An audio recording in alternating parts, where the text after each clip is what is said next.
great attendance just for a town hall. Thank you. This is wonderful.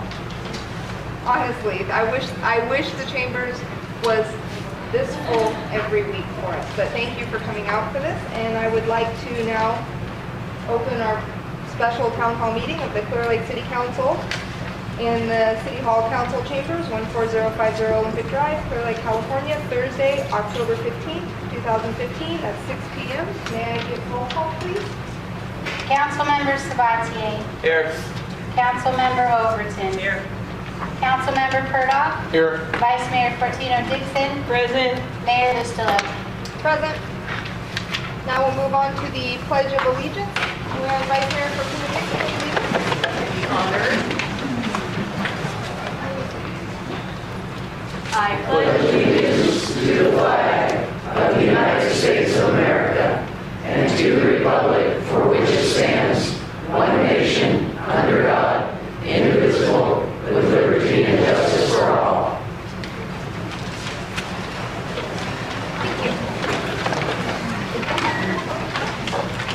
I will now turn this right over to our city manager, Mr. Folsom. Well, thank you, everybody. For those of you I haven't met yet, my name's Greg Folsom. I'm the city manager here. Been here about 3 months now. Enjoying the job. It's great. The city council and staff wanted to bring you information about stuff that I think is very important to the community. As you probably all know, there's the prediction that we potentially could have an El Nino year. So we wanted to bring you information about flood control, what you can do to protect your properties, what the city's attempting to do, information from the Lake County Fire District on how just to withstand an emergency. So they'll be the first ones to talk with you. We'll also be having a conversation about crime prevention, what we're doing now, what we're going to be doing in the future. Chief Clausen will be presenting that information. And then finally, we'll have a conversation about code enforcement. That is a very big issue in this town. We'll talk about that in some detail. Unfortunately, our code enforcement supervisor had a family emergency. Is not going to be able to be here, but Chief Clausen is very familiar with the process and will be able to kind of ably fill in for Lee. With that, I would like to introduce our Public Works Director, Doug Herron, and Chief Willie Cepeda. Welcome, everybody. A couple of months ago, me and the Chief were talking about having a pre-winter awareness meeting, flood prevention. So we kind of jumped on with Bruno's idea here and Greg's. Thanks for coming. So basically, just want to give you guys a rough idea what's going on with public. I want to give you a rough idea what's going on with Public Works and let you know where we're at and what's going to be available this winter. Basically, the city of Clearlake, we have 10 square miles coverage to cover. We have a lot of drainages. We have a limited staff. What I'm asking of the public this year is to go in your backyards. If you have drainages in your backyards, go out there and kind of clean those out as best you can. That would be a big help for us. Your Public Works Department right now is working as hard as they can to get all of our drainages cleaned up. We've got most of the village. Meadow Brook Track is all covered. We should be good there. We've been hitting all the creeks. We've been hitting all Lake Shore this last week and this week, cleaning all of our DIs out, getting it sucked out, get all the mud taken out. Doug, what's a DI? The drain inlet, if you don't know what a DI is, that's the drain inlet. That's that round disc you'll see in the middle of the road or on the side of the roads. The big problem is when we have that first storm, that first winter wind, big storm, all the leaves start coming off the trees. When we get into the 30s, low 40s, those leaves start falling off. I'm asking if the public around your house, if you get out there and rake those leaves up, because we can't hit them all. There's thousands of those in the city limits, and there's no way we can get to them all. Some of our biggest issues we have in our drainages, clothing, jackets, sleeping bags, mattresses. Barbara Kreiswitz back there is doing a great job in our community, and her staff. They've been cleaning up all over the city of Clearlake. This last 2 weeks ago, she gave me a report. They picked up over, I don't know, it was like 4 tons of garbage in the city of Clearlake.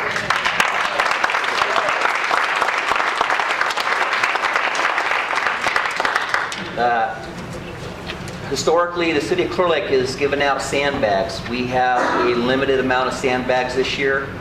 We don't have enough like we did last year. Last year, we probably gave out over 3,000 sandbags.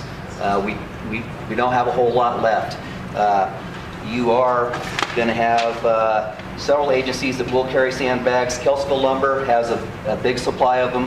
Mendo Mill, talked to the Mendo Mill manager yesterday in Four Corners. They have sandbags, so it doesn't hurt to go and purchase some of those. We will have sandbags. We will have sand down at the corporation yard. I want to limit 20 bags per household. Last year we had too many people coming in filling their trucks up.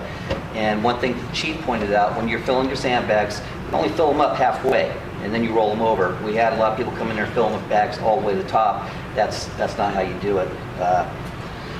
Other than that, Willie's got a lot of other stuff. Talked about generators, PG&E, downlines, whatnot, and I'll turn it over to Willie. All right. Thank you. So we're hopefully in our last leg of fire season. Hopefully we'll survive this next 60 days and be out of fire season and roll into our winter season. So when they talk about El Nino, it's just the potential for increased precipitation. So it's only really looking at 40% above the Central Valley, but it doesn't guarantee there's going to be rain. So we can have a dry, warm winter. We can have a warm, wet winter. And with the amount of fires we've had, there's not a lot of that connective vegetation. So we're hoping for a couple small storms, get a little bit of growth there, and stabilize that. When those rains started coming in, we belong to several different news alerts through the National Weather Service. Predominantly over the 12 years I've been with or 15 years with the Sheriff's Office, we have 3 different weather centers we collect information from: Sacramento, Monterey, and Eureka. And Reginald Kennedy's the supervisor for Eureka, and years ago taught me that if you take all 3 of those and then you take the fair medium, that's really what Lake County gets hit with, because we kind of sit in this microclimate. So we look at, the Eureka Costa comes down to about the edge of Lake Mendocino County, and then the one from Monterey comes up to about the area of Cobb Mountain and the coastal mountains above the geysers, and then the one from Sacramento comes into about Highway 20 and 16. So when you look between 5 and 7 inches of rain, I predict 3 to 5, and we're hit or miss right around there. So like I said, we're hoping for some small rain in before we get these belly washers. And it's kind of really important that you be prepared at home, and that's make sure you have medications. If you have neighbors or families that are medically fragile, and they have home oxygen and that's on, electricity, they have battery backup, they have other portable tanks that are available to use for a period of time. We're real short on first responders, so when those storms hit, usually what happens is if we know a couple days ahead of time, we actually start ramping up, and we work with the city several times, and we call it the MIMP. It's a multi-incident management plan. So we usually split our district in half. We'll split it in half again. We'll break it into 4 quadrants, because my district covers 165 square miles. So usually Charlie Diener, he's my right-hand man, he's one of my battalion chiefs. He takes the 6-5 area. I take the 7-5 area. We split it in half. We have our department operations center set up at the station. We have generator backup there, and we kind of coordinate everything out of there. The meeting that we host with all the stakeholders is so we have everybody's 24-hour contact. So when the storm does hit and the power goes out, we know how to get a hold of those. When those storms hit, whether it be wind event or rain event, with the fire hazards we had, those areas driving in and around the fires, there's a potential for a tremendous amount of tree fall, for branches to fall off. We've been in 4 years of drought, so our oak trees and things around the city are going to fill up with water, they're going to get heavy, and those branches are going to fall. If wires are down, it doesn't matter if it's a cable line or if it's a power line, they're all hot and people can be electrocuted. So you want to stay out away from those. If you happen to be in your vehicle and a power line comes on, stay in your vehicle. That's your safest place. You're going to be insulated by the tires in the vehicle. Don't get out of the vehicle, because there's a potential for electrocution. How many people have home generators? So you want to make sure if you use your home generator is that you have either an automatic transfer switch or a manual transfer switch that shuts it off so it doesn't go back into the grid, because you can either have one of our personnel or one of the PG&E workers out there, and all of a sudden that power feeds back into the system and cause electrocution. So we've seen some near misses in the snowstorm of 2011. How many people remember that? 18 inches of snow in Lower Lake? And people fired their generators up into their home, and it went back out through the power lines, and it created a lot of animosity. What we start doing with our plan, we start ramping up, is a lot of our equipment is tall, it's all-wheel drive, and we can get in and do rescues. Usually what we did, like during the fire, is we had somebody manning the phones so that if we had people that were medically fragile, couldn't get out away from their homes, call us and let us know, fairly early. Pay attention to the weather, what's going on. Watch the news weather. How many people belong to Nixle, to the sheriff's office? Everybody should join that, because when those weather alerts come out, they go right there. Now, just because the weather alert says we're getting 12 inches of rain, that doesn't mean that we're going to, but that's how we plan it. So in here, there's things that are on the back table that I believe are going to be hosted on the city's website for you to take. It talks about that flood advisory. So when we look at these floods, when water's flowing across the road, don't drive your car through there. One, your car could stall out, and you're not sure what's in there. There could be debris in there. It could have washed out part of that road. Be aware of bridges that can become unstable. If water's over the bridge, really consider not even going over the bridge, because you're not really sure of the conditions. And a lot of our private bridges that go to people's driveways and homes, we're not sure how stable they are. And with the amount of debris that might be flowing through, it may have undermined that entire section of the bridge. So it creates a challenge for both us as responders and you folks trying to evacuate. Don't try to step out in the water and walk. You can be taken out in about 3 or 4 inches of water. You can be taken out. If you're somewhat unstable, you have a walker, you're not good on your feet, you definitely don't want to be walking out because you might slip in a hole or something like that that's down, undermined underneath that water. In and around your home, make sure you have nice clean patterns, everything's cleaned up around there. Your storm drains have some clearance in them. Because what we're going to see is just all the debris from the fire in the lower area of our district is just the stuff washing down off the hills are going to clog up those areas. So Siegler Canyon is going to be one to be cautious of. Morgan Valley is going to be cautious of. But we've seen the storm here in December, things clogged up pretty quick, and your vehicle stalls out. If your vehicle stalls out, stay in your vehicle. Do not try to get out of the vehicle and walk away, because you're liable to get washed away. You're not sure how fast that current is. There's debris in that current. Could be some limbs could take you down, break your leg, injure you, or worst off, drowned in the effects of trying to get out. So we have flood advisories where it's just like, hey, we're getting some additional rainfall, some local flooding in the area. The flood watch is where you start preparing, start packing your things up. Make sure you have an area to go to. Our flood warning is where you're taking action. You're getting ready to load stuff in your car and you're going to leave, and then that potential for flash flooding. So how many people watched the news today in Los Angeles? The flash flooding. So a phenomenal closed down part of Interstate 5. So it was one of those little micro storms that kind of stalled over and dropped several inches of rain in a really short period of time. And our soil, because of 4 years of drought, has not had the opportunity to really absorb that. So it really just washes off and rolls off. We need about 2 or 3 small little storms, half-inch storms, to open up that soil and allow that moisture to get all the way through. So, like I said, we're preparing for the worst this winter, just like we did with fire season, so that we're prepared for when those things happen. So there's some handouts that talk about how you prepare your bags and things like that. Make sure you have 5 to 7 days of medication. Because with power outage, you may have an issue with getting it from the pharmacy. You may have to go out of town to get that. Make sure you have those essential. Have 5 days of food and water in your home. My wife laughs because I carry the C rations at home, the MREs, meals ready to eat. But, when there's nothing other than baked beans or meals ready to eat, they eat them pretty quickly. So canned foods, it's nice to stock up on some beans and things like that.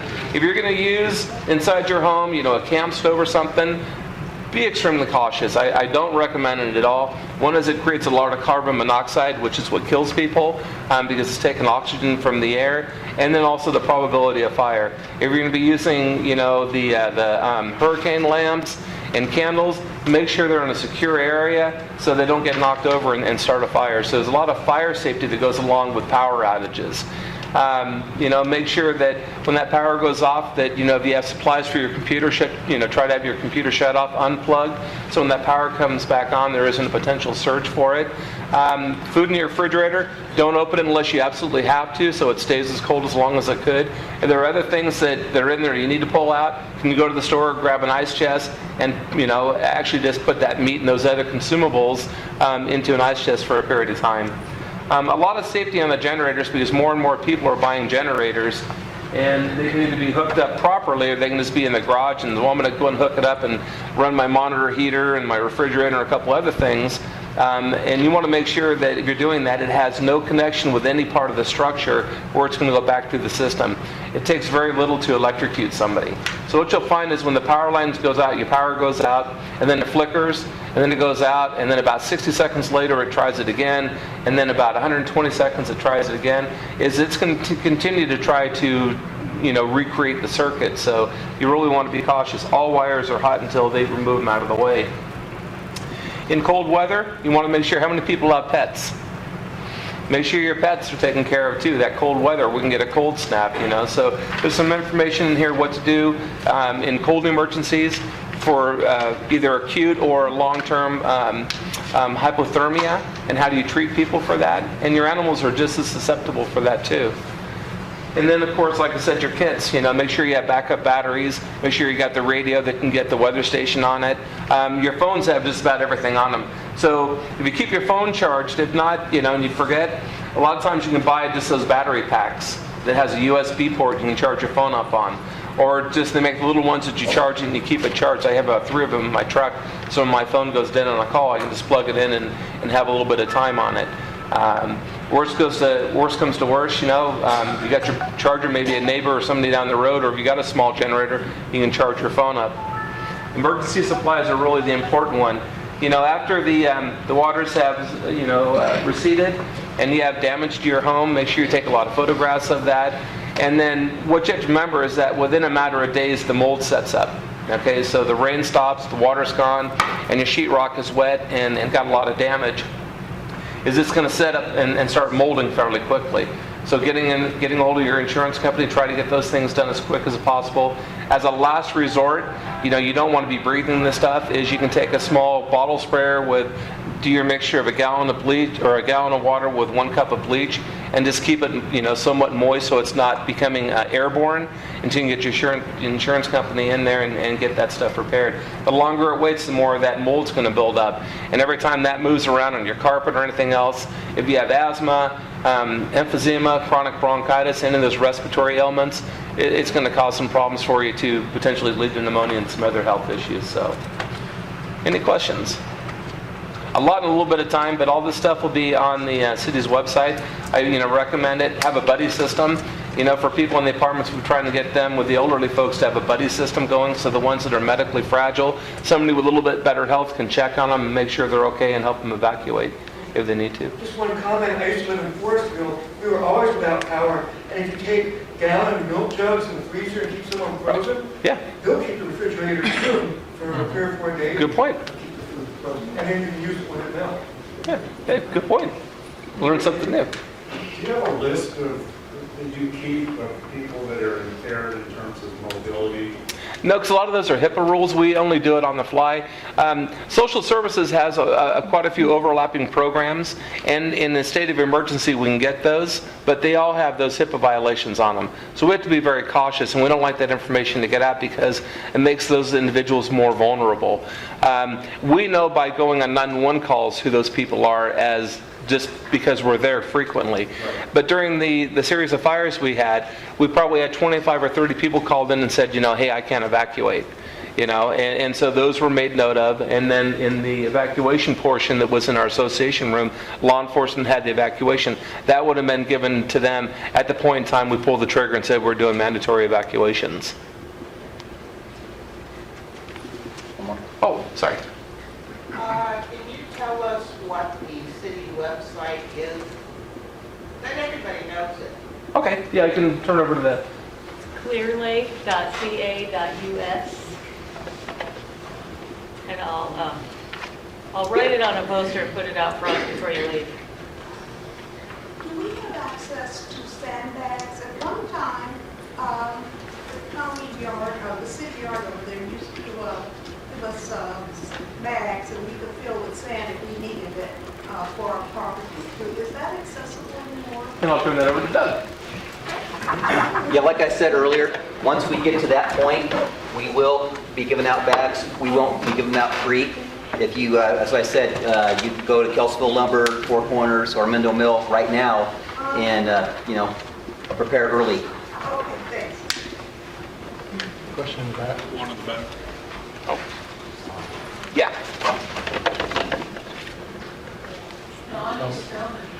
Oh, get my skinny side. I have a question,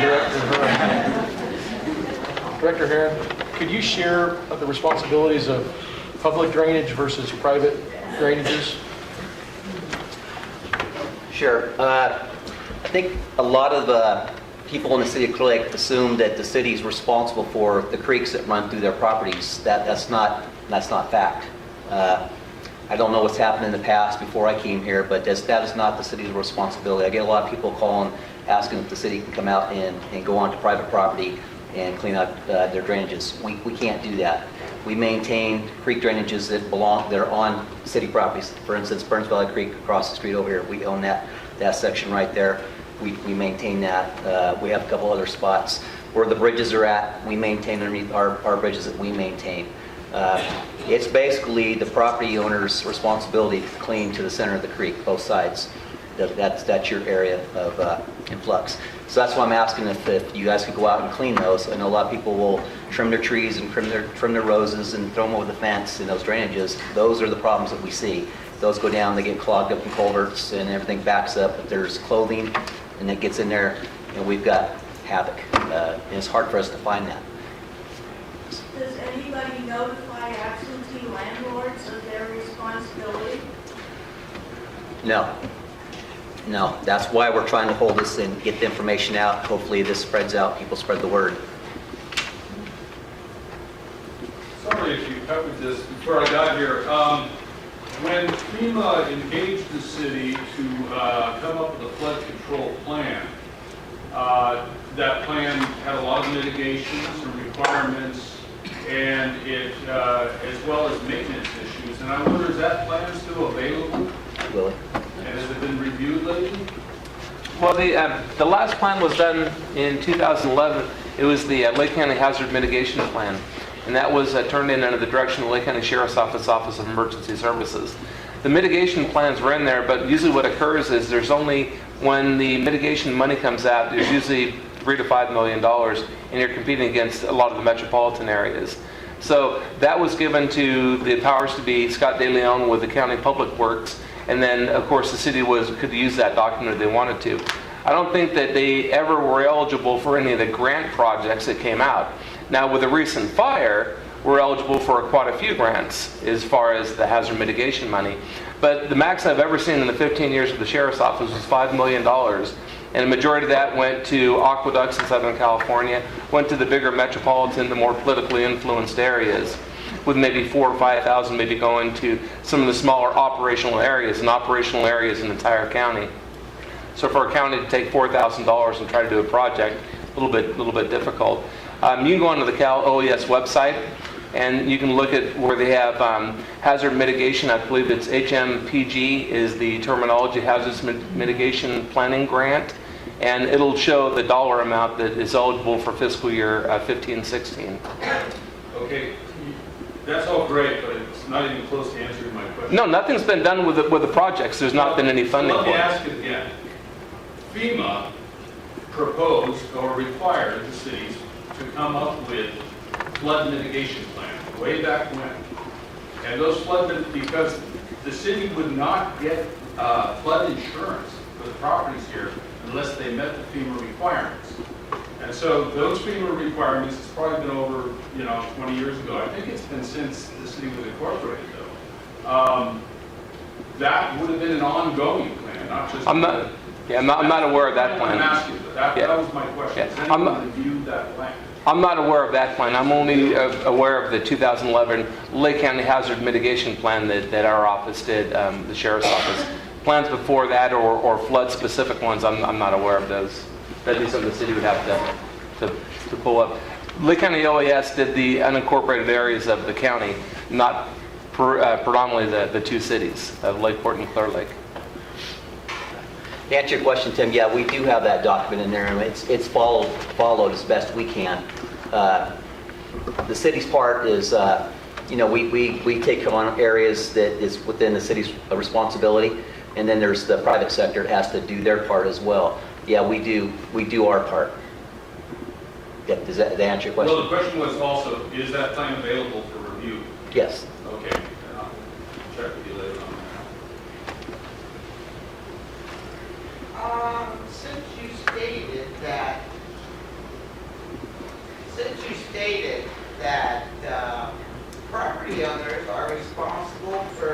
per se, their portion of the creek. What is your plan to get property owners out there to clean out their portion of the creeks? That was the purpose of this meeting. Asking them. That's not answering the question because Well, the purpose, what we're trying to do is get the word out to you now, and hopefully it spreads out. And we are going to be putting stuff on the website as well.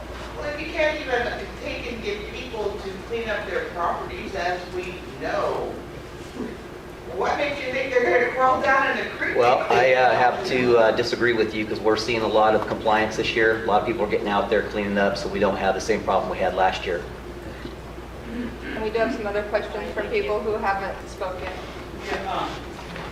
Back to the, who's responsible? I have a crushed culvert on the other side of my property on Cottage, and it's been crushed for 15 years. And every time we get those monsoon weathers and the heavy rain, it rolls over the top and floods my back, half of my house. Now, who would I make a complaint to have the culvert fixed? Is that culvert on public right away? It's on Cottage Avenue. Yeah. Cottage Avenue. It crosses. If you could come down to City Hall and do a complaint form, we'll get out. And we have a lot of those all over the city. As this lady, I've been cleaning 2 streets, already to block out on my own money, and cleaned up the streets down on Walnut and Cypress, and Bruno is actually cleaning the back creek, and I volunteered my time to go and clean the other side to make sure the people down Walnut and Cypress do not get flooded this year. So out of my own time, to do this. Thank you very much. Thank you. Very much. Go ahead. Yes, in light of, we know which areas flood, and there's not that many creeks, I mean, Right. few, Three. but it's all on the maps. And so we have the addresses of the houses on this side and the houses on that side. How hard would it be, say like our kitchen, and everybody that owns the property, it goes down into a water line. So I think it's one neighborhood, one neighborhood. That's a very good suggestion. I've got a question. Write it down. I have a question now. You're talking about that water stuff you put in there, off the bowl and all that. Water. Bleach. Bleach. Oh, yeah, bleach water solution. Okay. So I have a person who lives by me, 2, 3 people that by me, they grow marijuana. And that stuff goes all in my house and everything. Would that take that all out of there? No, the mold spores that come off the marijuana are just in airborne. I did a presentation earlier this year or so, and talked, your only protection would be a particulate mask. Those mold spores. You won't take it out? The- So, the- can you tell me what the legal amount then is in that city? No, I'm not. I can turn that over to the police chief. Like I said, when when those mold spores break loose, that's where they become a health issue. As far as the percentage or cubic meters or cubic feet of particulate, I don't know that. If you can smell it, that's too much right there. As far as if you're getting those and you're getting a stuffy nose and things like that, then those. Well, if you were saying something about you got money for the fire state, take care of some of the problems you have, like bump cars. We did? Dump trash. No, I didn't say that. No? No, we didn't. And we still have funds to take care of those problems. No, what was passed there, what they call a fire management assistance grant, it's called an FMAG. The FMAG. We didn't have enough money to take care of the guys that go to home straight down the middle of the street, actual street. I'm not sure what you're talking about with that. I'm not sure. That wasn't anything that I. Yeah, we're gonna, that's We'll be Yeah, discussing that's- that later in this meeting. Yeah, that has nothing to do with what my discussion was on the flood preparedness or That'll be our item activities with number the fire. I have a question, I'm not sure if it's the chief or to you, Doug, but on Burns Valley Creek, is the property owner responsible for getting the people living in the creek out of the creek, or can the police department help on that, or? We can absolutely help, but the property owner has to be responsible for removing unwanted subjects. They at least have to make the notification. We can assist in the notification and the removal, But we cannot go onto private property and tell who's going to be there and who's not going to be there. Okay, You as a property owner have to do that. So if we put a request into the police department and you go there and the tents are empty at the time, can you leave a note on it or something? I'm sure you guys don't have the time to just go track down people living in the creek. If you own the property and you have people living there or on the property that you don't want there, contact me or one of my supervisors and we'll absolutely help you with it. Okay. We need your help. We need you to help us help you, Okay. but we can absolutely take care of that. Okay, good. And one other question, Doug, did you say the city is responsible for Burns Valley Creek off on the other side of Lakeshore Drive? Part of it, half of it. That's why we were out there last winter, getting all the debris and the trees that fell, trying to get it unclogged. Because we're working on Burns Valley Creek from the library down to there. Right. Where it cleans up. We still have, we've got money coming in. We actually just got word here recently that we can put in an application for funding for that. The problem with doing that section of the creek right there is going to take, here's the thing, when you get into the creeks, you've got to go through permit processes. It's time consuming. It's not something you can do right now. Last year when the floods were happening, I had a hard time just convincing Fish and Game and Regional Water that we have to get in there now. We don't have time to apply for an application at this moment. I'll take care of it after the fact, which we were able to do. There is funding available for this project over here. It's just not going to happen anytime soon, but we still have to get in there and do some mitigation and get it cleared out. We've got trees that fell, this summer in there, and we've been over there several times and pulled trees out. Last year, with the water so high, we had a hard time getting those up. In fact, Public Works couldn't do it.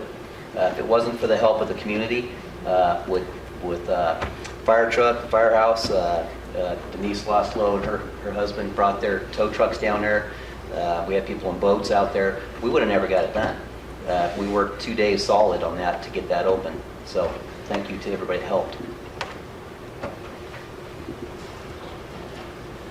Last year, when we had the flood, when we had some really hard rain and everything, the creek was level, water flooding everything around us. Now, as I understand it, that never used to be a floodland until when the highway 53 was redone and all of the side creeks were all derailed over into Burns Valley Creek. And ever since then, properties have all been listed as floodplains. They all have to buy flood insurance. That's because all of that water was derailed by Caltrans. Is there anything that can be done through getting money from the state? That creek going by out in front of me is so loaded with, water's not going to get through it. It flooded last Well, I year. don't think we're going to get the state to do that. I can't apply for it on private property. I can look at everything that the city's involved in. If there's creeks running through our property, yes, I could look at that. I don't know if they're going to get the state to do anything. I don't have the history on that. That's way before my time. Yeah, a lot of city of Clear Lake's in a floodplain. It's just like the tree streets over here. They're all in low spots. But that wasn't. But you got to take in consideration last year, December 11th, for instance, we had over 8 inches of rain in 4 hours. Actually, it was more than that. It was 9 or 10 inches. That's a lot of water. There's not a drainage system in the county that can take that kind of water. It wasn't just here. It was all over the county. Just we had a little bit more impacts down here. The problem we had down here, say the Middlebrook track, we had one culvert, is one of the major culverts that drains out that whole system down there, had 12 basketballs stuck in it. Willie and myself were down there trying to get that thing unplugged. We didn't know, and I couldn't get it unplugged. Public Works crew went down there, and they took a snake down there and able to hook onto one, got it out, called me up, said, "You're never going to guess, we had a basketball." 20 minutes later, he called me back, "Oh, we got 5 basketballs." A half hour after that, come back, "Hey, we got 12 basketballs out of here." Stuff like that. Since then, we went and we put bars on all of them. It's a little bit of inconvenience for us when we go in there and clean them out, but if that's what it takes, we're doing the best we can. Any other questions? Mr. Mayo has one. Oh, Mayo. Many years ago, before this administration anyway. The city public works used to clean out all of the major creeks, like the one behind the post office, which used to be the old drive in and comes along down to into the lake, dumps into the lake there. The debris that's in that particular creek, you understand, is going to obstructions in there, is going to cause flooding all the way back up, probably to near Safeway. The Moles Creek, which is a much smaller creek, you understand, will probably have the same thing because it's been years of nothing actually being done. I know you don't have the staff. I'm not blaming you for this stuff. I mean, it sounds like it.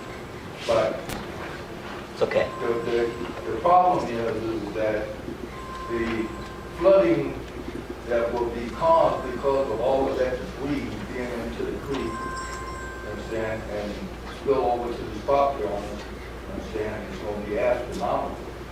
If that debris is removed out of the creek. Now, erosion is another issue with the property owners and trees and other types of vegetation on their property falling into the creek. Okay, that's another issue. The other thing is down by Miller Creek, where it comes in down here at Ewell, and it was going out of the aqueduct right here at Lakeshore. When you put the retention basin in there, that slowed that amount of water down. But the problem that you're going to have with that, you don't have to worry about slowing it down because it will be upstream is where it's going to all start to backing up and even over, perhaps over into where even 5 o'clock. Yeah, a lot of the residents back there have been picking up the debris. We've had a pretty good campaign trying to get people to clean up back there, and they are. That's what I was telling the gentleman back there. We are getting compliance. We're getting a lot of people out there. That one section you talked about, the aqueduct, the retention pond, it's good shape. It's got weeds in it. That's not going to hurt nothing. Actually, there's rocks, there's riprap in there, so that collects a lot of the soils. We're good there. We do have issues on Burns Valley Creek and Miller Creek. We have sediment buildup on the mouth. Those are some things that we need to look at into the future and getting those cleaned out. They do slow the process down a little bit in the wintertime. We get a lot of debris coming down through the creeks. Last year, I was out here on the bridge when the water was going over the bridge, and I looked upstream and saw an oak tree coming down. And I took off running, and it hit the head wall. Boom. I went down. I'm lucky I wasn't on the bridge. And I was thinking, oh, what are we going to do now? Well, right when I was just thinking that thing shot out, went out the exhaust in, never saw it again. We looked for it, can't find it. I do have a suggestion on how some of this can be remedied. And I'm glad all the city council members are here now. Public Works has been the most important department ever since the corporation. He needs more people. Long before now, all the rest of the public works superintendents here didn't have enough people to service this community. You guys can find money for everything else in the world that you look for. You need to find some money so we can have a full service public works. Because it's in the summertime when we need to be able to do this stuff. Not wait until we gotta get the course of winter. And now we're gonna have to take some action. Action needs to be taken in the summertime. He needs enough people, so he should be able to do that to protect the citizens. I can answer that question for you, Rick. The council has been trying to find funds for me to put on more staff. We're always looking at different areas, seeing how we can pull a little bit of money here. We got some stuff in the hopper for this next coming year, and we'll see where it goes. Trust me, I'm always asking for employees. Got one over here first. Good evening, Doug. For those of you that don't know me, my name is Mike Dunlap, and I'm not taking a swing at Doug. It may sound like it, but I might be taking a swing at the city council. So I'm here to ask, how many of you are property owners and pay taxes? Okay. Part of your Prop 13 taxes go to the Watershed Protection District, which is controlled by the county. The county board of supervisors are the de facto managers of the Watershed Protection District. And they are responsible for just what the name of the district is, the Watershed Protection And they're also responsible for the protection of the receiving water body, which in the city of Clearlake is Clearlake. I have a question for the city council, and I don't expect you all to answer it tonight because this is not an action meeting. But I'd sure like to know, that people in this room would like to know why you all haven't taken an action against the county for collecting tax money and not delivering any services. In my mind, that's straight up theft. Now, at the LAFCO meeting, what was it, July, Doug, were you there? It was in July, where the LAFCO council said, well, city of Clearlake people can just get out of the watershed protection district and quit paying taxes to it. Well, you've been paying taxes to it, and you haven't received any services. So what does cutting and running do for you? Nothing. That shoal job out at the end of Burns Creek and the fact that there's no detention basin up between Highway 53 and the mouth of Burns Creek, that's the responsibility of that agency of the county. And I think your council needs to take some action, whether it's to start with a letter or just flat out sue the county for failure to do its job. I know that Doug sits on, the city and the city of Clearlake and the city of Lakeport have a joint agreement with the county in terms of what the watershed protection district is supposed to be doing. I don't believe they've met this year, have they, Doug? There we go. And that's, again, at the control of the county. So that's my suggestion to the folks in the city of Clearlake. If you want some help, go after your tax money you've been paid.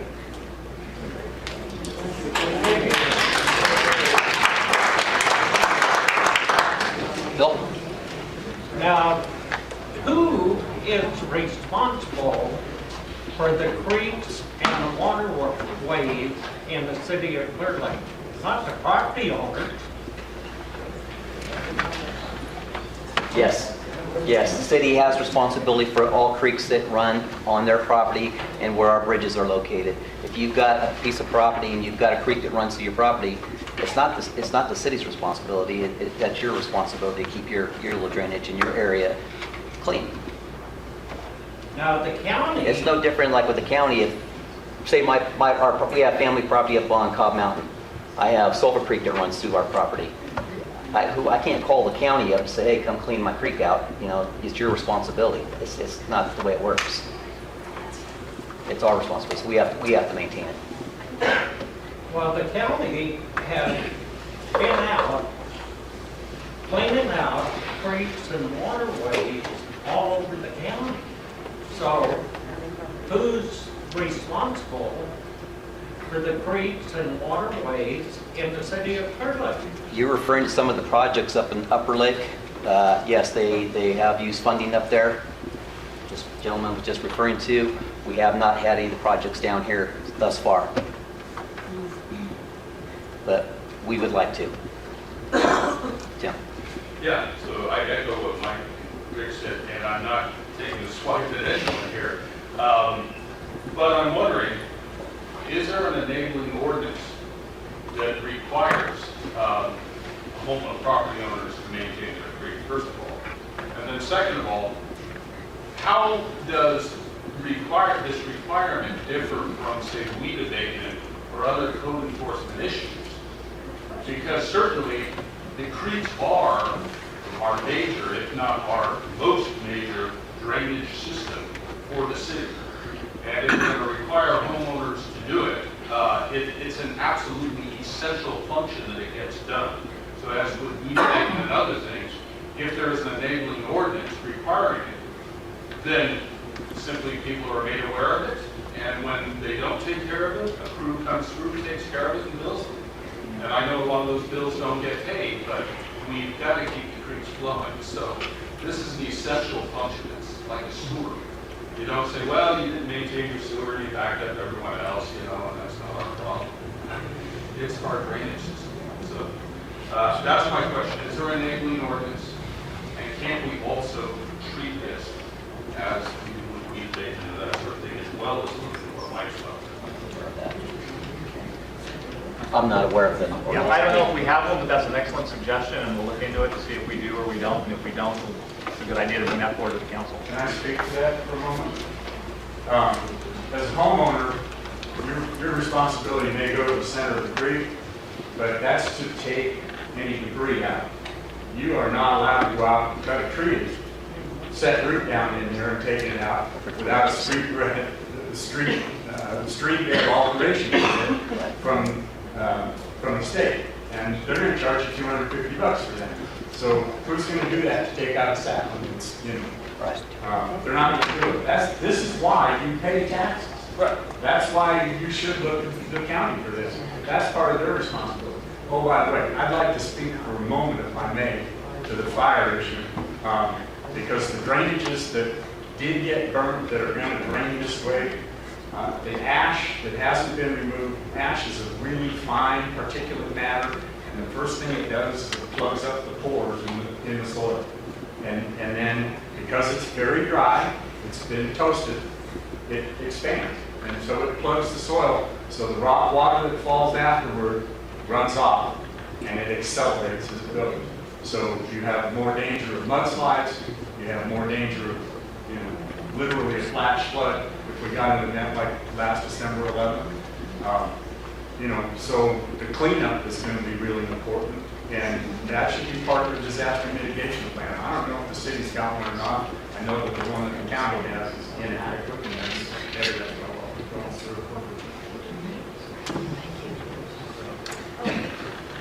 Just in the respect for time, let's get through the next couple presentations, and then assuming we have more time at the end, we'll open it back up for questions. I have a solution to what we're talking about here. Through the assessment districts, property owners can get together with their fellow property owners. Let's say there's a creek that runs through 10 properties. If you form an assessment district, all you need is 51% approval of your neighbors, and then you collectivize cleaning the creeks or whatever the problem is. It's kind of difficult. It's not bureaucracy-wise, it's simple, but it's difficult to get the process going. But that would be a solution that I would pursue if I had a situation where I share the responsibility. It's really up to property owners to do this, and the city usually collaborates as much as possible. It's just a matter of getting together and making it a process that's paid for by everybody that's concerned, you know, collectively. Thank you. Thank you. So at this point, I'd like to introduce Mayor Denise Muscolo to talk a little bit about what the council's role and responsibility is in all of this. Good evening, and if you don't know me well, you'll know that I'm not a big talker, but the council's role is to do the best we can to make the best city here for everyone, taking each and every one of your worlds and concerns into consideration and trying to collectively, the 5 of us, come out with a better situation for all. Policies and procedures are our role, basically. That is what we can get done as a body. We don't make essentially law like the state does, but we do set policies for the boundaries of our city so that we can hopefully have the best, you know, place for all of us. And again, taking each and every one of your ideas and thoughts and needs into consideration to make it the safest place and hopefully the nicest place so we can all coexist together. And again, there's 5 of us up here for a reason. That's so there can't be gridlock or anything like that when it comes down to voting. We can't, unless one of us isn't here, something's gonna happen that night with a majority of the votes. And staff brings us as many ideas and different sets of action, A, B, or C choices, and we make the best decision as a collective group. And I believe we have a very solid council right now that tries very hard to work together and bring out the best outcome for everybody. And I'm happy to feel that we are finally going forward and getting some things done. We have brought back code enforcement in full force that has lacked and been non-existent since 2008, been zero, none. Again, I talked about policies and procedures. We have spent a lot of time on a marijuana ordinance. Is it fail-proof? No, but we're still working on it and diligently to keep improving it so that it can each year hopefully become better for everybody with the input of everybody by committees and having citizens get involved. So again, I like the attendance here tonight, and I want to thank you, and please know that your council is here to serve you, and please give us your ideas and your thoughts and your needs so that we can try to together, do this for everybody. So with that. Thank you, Mayor. And so with that, without any further ado, let me introduce our esteemed Chief, Craig Clausen. Thank you, Clausen. Good evening. If you've attended the council meeting last week, this will be a review on an update for the police department and some of our plans. You don't need to duck, boss. You make me nervous when you do that.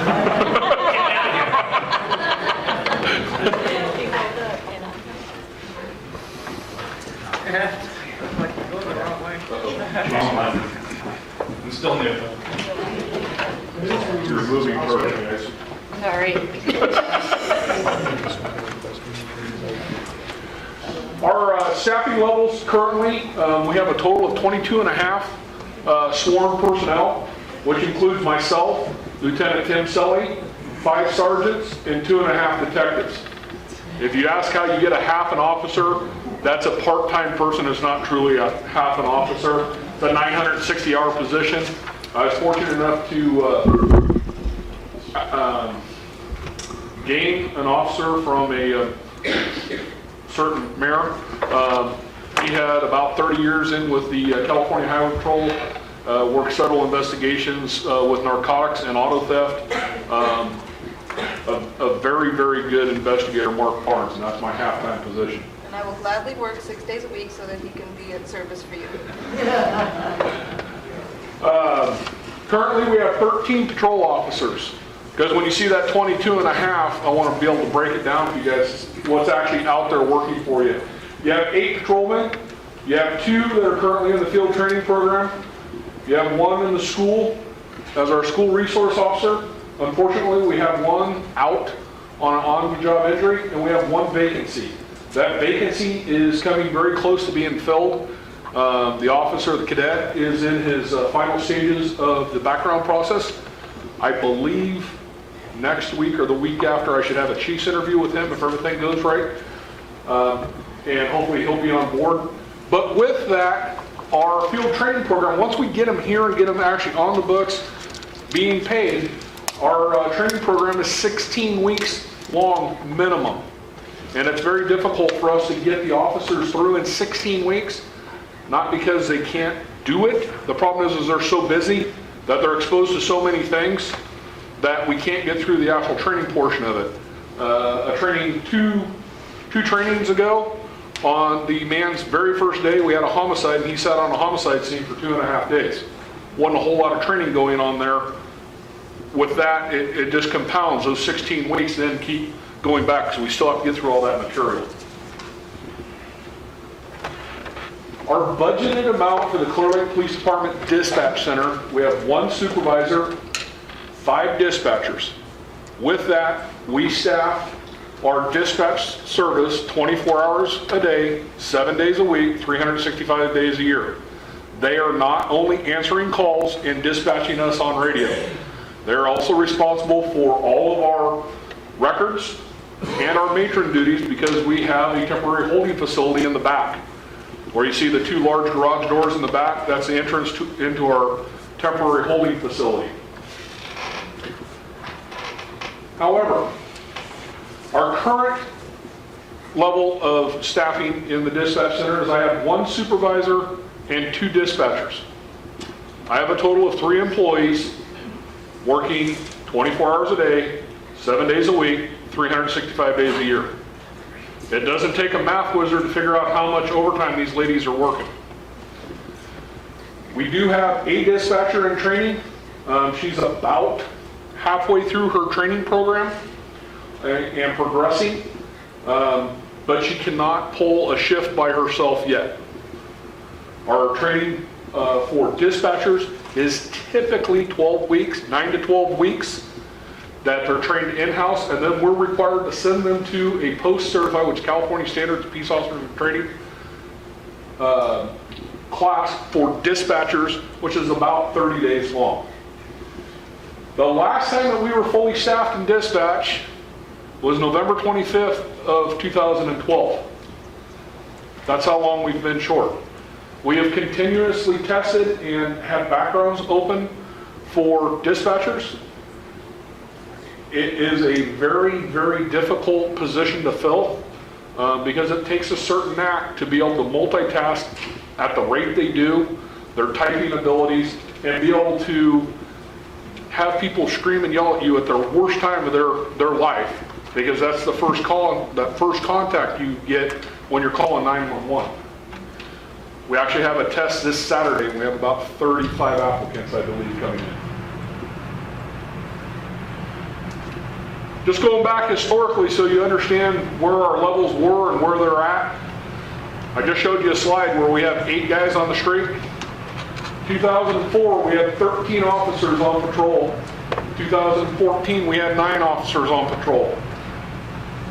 In the blue column is for 2004, and in the red column is for 2014 for the next several slides.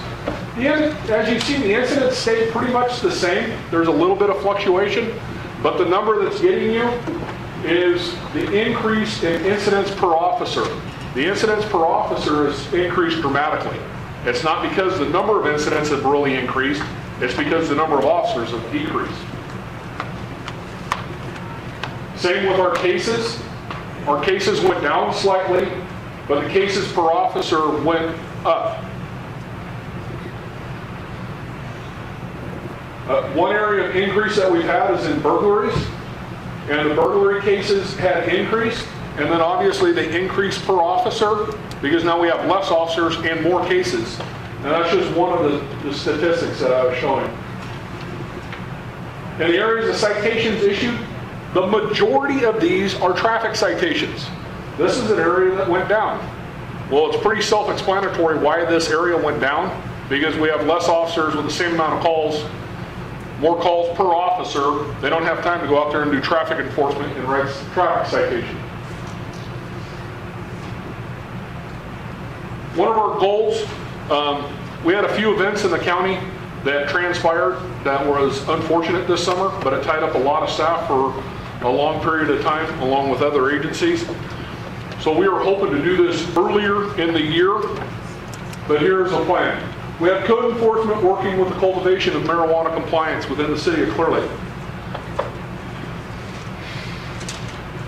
These are blurry for a reason. The red dots that are illustrated on this map of the city are of grow sites that were seen through Google Earth that were obviously out of compliance.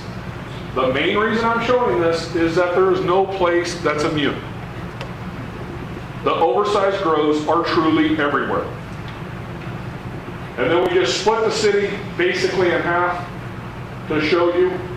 I'm not trying to do it to have anybody's one residence targeted or anything else. I'm just showing you that truly the overgrowth of marijuana in the city is a huge problem. What we have seen on the law enforcement side with this is an increase in illegal possession of firearms, an increase in other illegal narcotics commonly traded for the possession of marijuana, an increase in the non-resident criminals. We're coming into contact with people that are not residents here. They're committing very heinous crimes. Increase in home invasions. When we originally did this for the council, we tracked in our calls for service between May and October of 2014, we had 148 calls for service just for marijuana compliance checks. In that very short period of time, we went out 150 times to do marijuana compliance checks.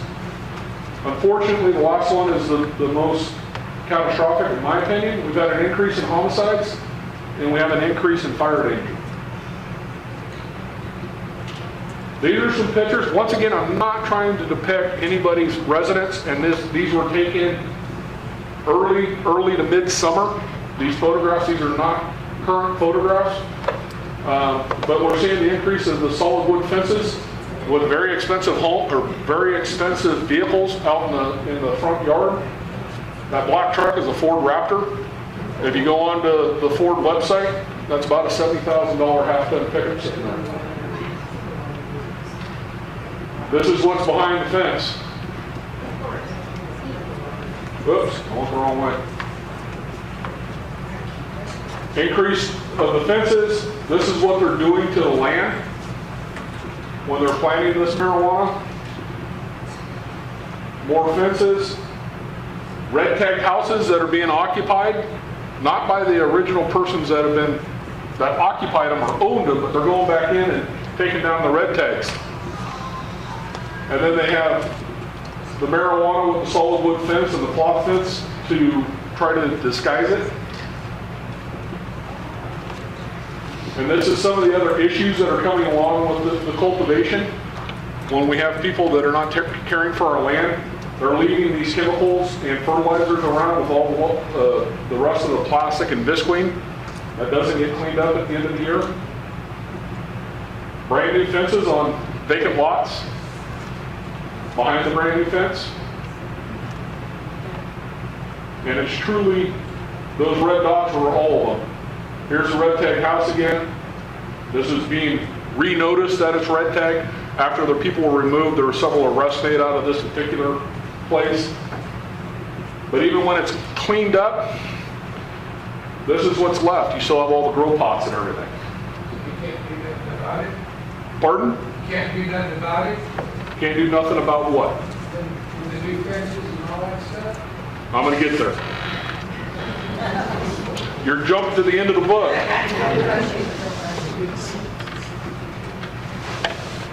In addition to, we have this ordinance that came through, and the code enforcement was increased July 22nd of this year. So the end of July, we got the extra 3 code enforcement officers. With that, they had to go through training after they were hired and trained. So you have a couple, 3 weeks of the training. So now we're mid to late August. So we had a late start this year. But with that, we had a lot of compliance. And unfortunately, I'm going to be Lee, but I'm really not Lee. But I'm going to give you some information about Lee. He was going to cut in here and give you the actual stats. I have to wait for his slides because I don't have it off the top of my head. But we have over 4,000 plants that have been eradicated with voluntary compliance in that short period of time. I think it's 119 properties. I'm going to get the real numbers for you here in the next presentation. But in addition to what we're doing there, we've had a community-oriented policing project here with the city for several years. We're going to revamp it because our staffing levels are coming up. After I get those 2 other guys off the program and I get the last guy trained, and I either get my officer back that's on the long-term injury or he's replaced, I'm going to be back up to full complement if I can keep everybody here from not going other places. With that, we're going to divide the city into 4 equal sections. When you look at the map, it's not equal in size. It's basically equal with the area and the population. The reason we did 4 is because I have 4 patrol sergeants. You saw on the slide that I had 5 sergeants total. Well, one of my sergeants is in the investigation unit. So the 4 patrol sergeants will be assigned a section of the city. It's not for calls for service, but if there is a problem child or a particular problem that you want addressed in that neighborhood, that would be your point of contact is that sergeant, and then that sergeant can assign those problems out. Either take them on himself or give them to the patrol staff. With the idea the officers were going to be going out and meeting the members of the community to hear their concerns and provide for solutions. So instead of doing a town hall meeting where we have the entire town, we might only have 10, 20, 30 people in a meeting that we can talk about the issues in that neighborhood, that geographic area, so we can try to come up with some solutions together. Here's the 4 areas.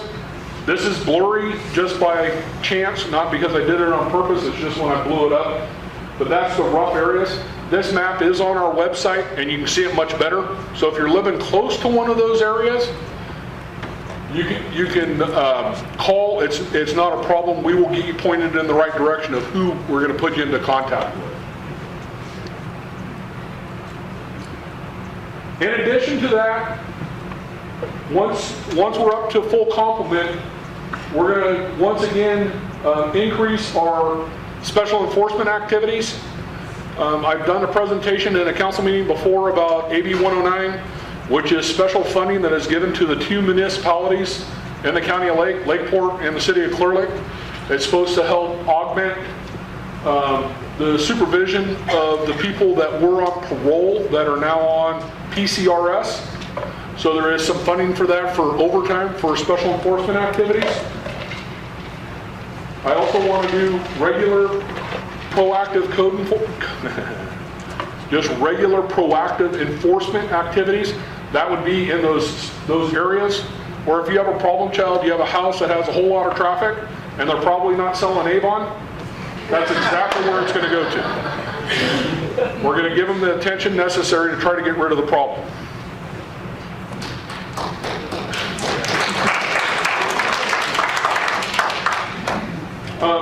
Also, with that, it's no hidden mystery. I know that we don't do a whole lot of proactive traffic enforcement, because a lot of times the traffic enforcement here is not, it is to slow the traffic and make people mind the rules, but a lot of times when our officers are making those traffic stops, they're making arrests out of those. So the number of citations may be down, but they're going someplace else up until Prop 47, because those citation numbers are now going to increase. But we're going to do conduct traffic enforcement. I'm not going to have enough personnel to do it on a continual basis. You know, you'll have a team of 1 or 2 or 3 that only works traffic. I don't have the staffing for that. However, I can put somebody once a week, possibly, maybe 2 guys one week, and then the next week. Just depends how the schedule works. By doing that, we can put somebody out there, and for a period of time, that's what they're going to do, is traffic enforcement. So you are going to see an increase in traffic enforcement in the city. Uh-oh. Did I go too far, boss? Do I click again? Before, I'm gonna change into Lee. Lee's much prettier, so just you're gonna have to use your imagination. In addition to what I've talked about on the slides, with our change in staff, I had a detective sergeant that recently retired, Nick Bennett. With that, it opened up a spot, so Martin Snyder went through a selection process. He's now our investigation sergeant, which left a patrol sergeant vacancy. So one of my patrolmen became a sergeant, and that was Travis Wentz after he went through a selection process. There's been some movement.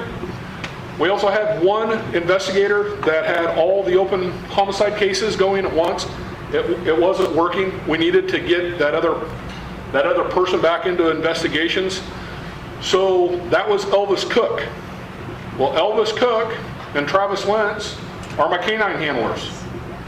So we recently went through testing on Wednesday, and we have 2 new canine handlers that will be going to school probably in January.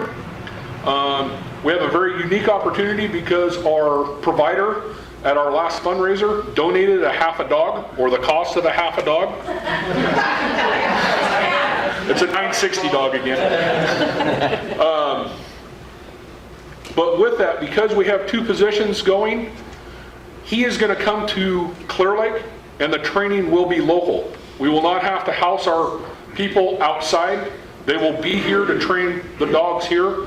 They will probably bring in other agencies, because they're probably not going to hold a class for 2 dogs. They normally like to have 5 to 8 dogs. So we're going to have other agencies in the county, in the city, and in the county, because they'll do the training in several areas. We're hoping to do that sometime in January. The little bit of a wrinkle on it is we have some people that are getting ready to have babies. So we have to make sure they get through the maternity leave to be back to cover the streets, so I can take the 2 guys, because it's a 5-week course. Those guys will be off the road for 5 weeks. In addition, there's some new ordinances. We need tools in our tool belt to help with these problems that we're hearing about. One of them is problems in the park. Right now, we're somewhat limited with what we can do with the park, and people are getting enforcement action taken upon them. Most of the time, they're receiving tickets, and the problem continues. If they're publicly intoxicated, they're being arrested and taken to Lakeport most times, but then they're going to come back and they're going to do it again. Because of the impact of all the funding, we're not getting the prosecution and or the incarceration time that we were in years past because of the recent legislation. Part of the recent legislation is we now have people in our county jails that serve over a year in time. We have a local jail that was made to house misdemeanors and pre-sentence felons up to a year. It's my understanding we have at least one individual in Lake County Jail that's serving 17 years. That was AB 109. Safe schools. It's unfortunate that's where we're at with this. So a lot of times, even at the end of the day, we're not getting the same results as we did maybe when Tim and I were first working, and we were having people that had different sentences for much less egregious crimes. So we're working on an ordinance that is actually on the boss's desk, where if somebody has an enforcement action taken against them in the park, they're no longer welcome in the park. Because the park is public property, we can't remove them to say you can't be here. But with this ordinance, basically what we can say is since you violated this law, you're now suspended from being in this park for a period of time. And then it's a graded, I will get to you. I'm sorry, for instance, first violation, 24 hours, second violation, 72 hours, third violation, you're out for a week, and so on. That at least gets the problem out of the park, and instead of having just being able to fill out a citation, we can physically make an arrest. If the jail is going to be able to house them, that's a different story, but it at least gives us a tool in our tool belt to use. Another tool that's being worked on is a no camping in a non-designated camping area. The actual title of that is still fluid. We don't know exactly where that's going to go, but those are things that are being worked on, and also a shopping cart ordinance that's being worked on. You want me to answer questions now or blow through the code enforcement stuff? Why don't you go through that, and then we'll just address them all. Okay, so hold your questions. I'm now going to be lead. Mr. Folsom was very kind, saying I was the town expert in code enforcement. I'm not, but I'm going to be able to read the slides, and I'll be able to answer some of the questions. With that, I think it's important to note, it's already been mentioned that Lee Lambert had a family emergency, and our thoughts and prayers need to be with him and his family. He needed to be there, and I'll read the slides for him. I'm Lee Lambert, code enforcement supervisor.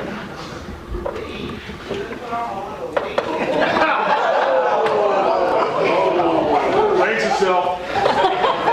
You notice Tim's laughing harder than anybody else. You mean formerly known as?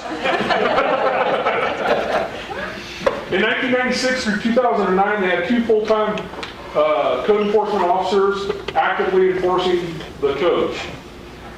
In November of 2009, the declining city budget resulted in the cut of the code enforcement division. In September of 2014, the council approved staffing and funding for 1 full-time code enforcement officer.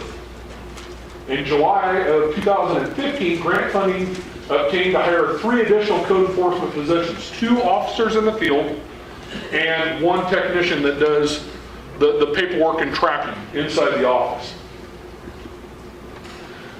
The department's objectives is to obtain voluntary compliance, eliminate blight and rundown properties, reduce environmental hazards, eliminate unsafe and hazardous structures, and increase the pride within our community. Eliminate illegal dwellings, hold property owners accountable, eliminate illegal dump sites, increase public health, and eliminate inoperative vehicles. With the voluntary compliance, it's going to be a citywide beautification, a decrease in crime, increase in property values, and less pollutants making their way into our lake and streams. Voluntary compliance, reducing the squatter lodging, promotes personal responsibility and accountability, and increased public health and safety.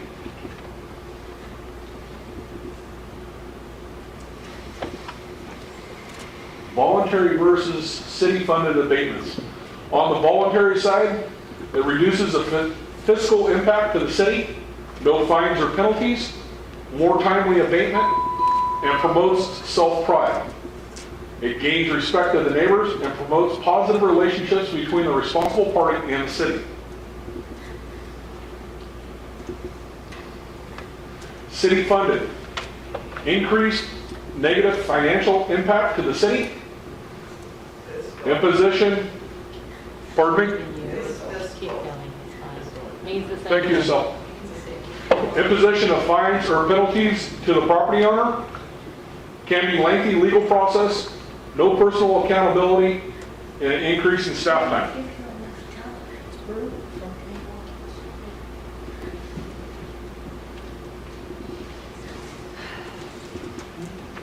Which codes do code enforcement officers enforce? The CMC code, which is our Clearlake Municipal Code, California Building Code, California Vehicle Code, and California Health and Safety Code.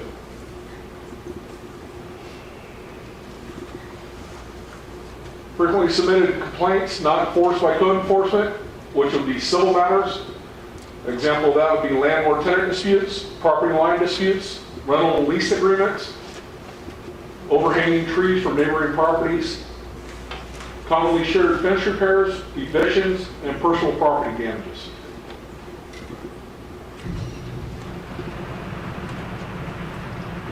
Police matters would be drug manufacturing, trafficking, and sales, vehicles blocking the roadway, loud music and or noise, weapons, child welfare neglect, and trespassing. Public nuisance is defined under 10-1.5 sub F. Includes anything which is declared by section 10-1.6 or the city council to be likely to become injurious to the public health and safety or offensive to the senses or an obstruction to the free use of the property so as to interfere with the comfortable enjoyment of life and personal property or unlawful obstruction of the free passage, accessibility, or use in the customary manner of any public park, square, street, or highway, and includes the condition of visible blight.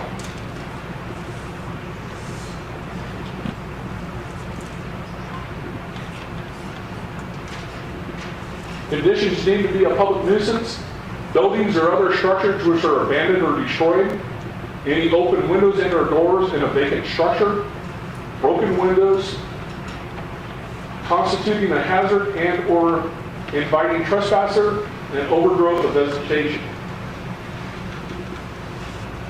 Accumulation or storage of junk, garbage, or debris, pools, ponds, or other excavations not properly fenced off, anything that is injurious to the health or is indecent to the senses or an obstruction to the free use of property, dead, deceased, or hazardous trees, weeds, or other vegetation. You get it. You're next. Substantial amounts of grasses, gases, oil, or hazardous material. Really silly.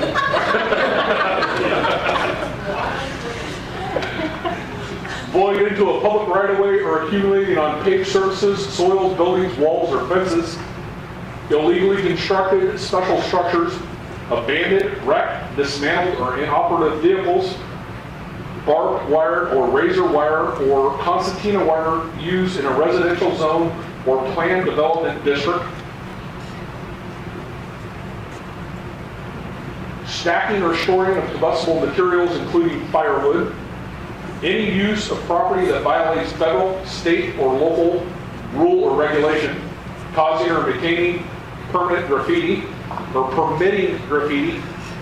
Storage of hazardous materials, I'm winning.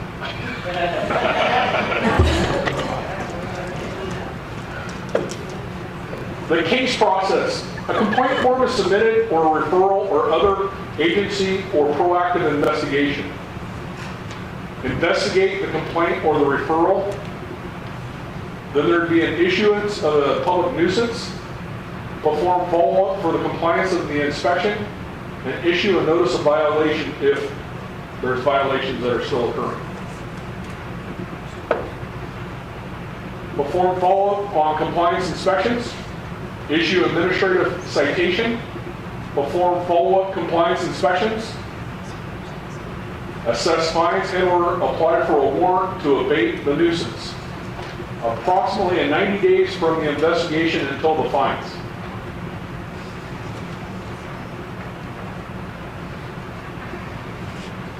Future projects and goals. Overgrowth vegetation program, which is the fire prevention, join up with Lake County Fire Protection District. Vehicle abatement program. Adopt a road program.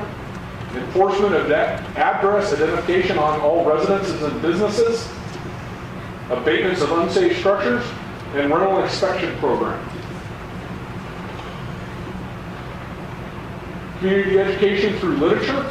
Grant funding abatements, and mobile home park inspections.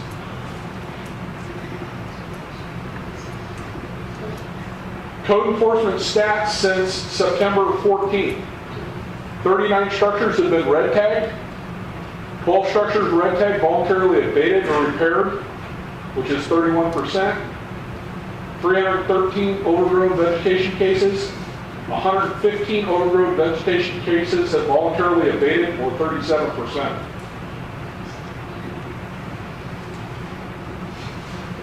$631 property cases, of which 292 are currently open.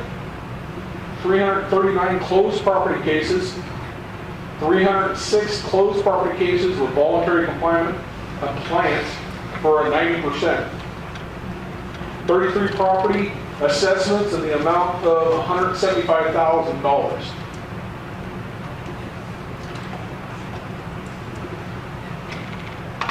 $119 marijuana cultivation cases voluntarily complied, with 4,015 marijuana plants voluntarily abated. I don't mean to interrupt, Chief, but this is just since August, to make sure that we're just in the short time frame. For the marijuana specific, this is since August of 15. Thank you, Mayor. And we had 3 abatement warrants that have been executed.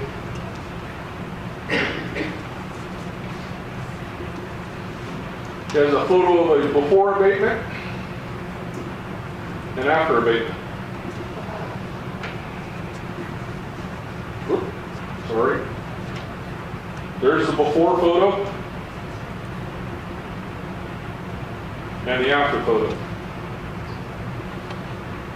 Was that voluntary abatement? On these particular pictures, I don't know.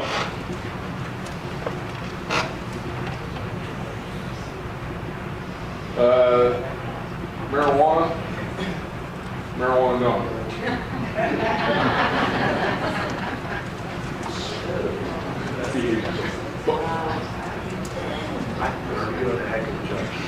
That's good. You do. Before abatement? No, before enforcement. So I would say that this one's non-voluntary. Yeah. After, it was a clue.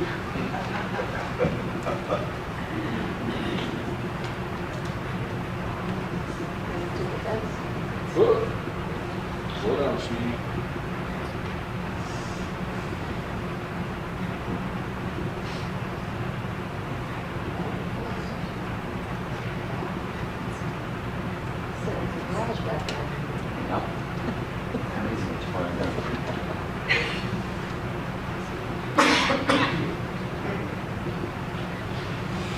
That was a marvelous job, wasn't it, Bob?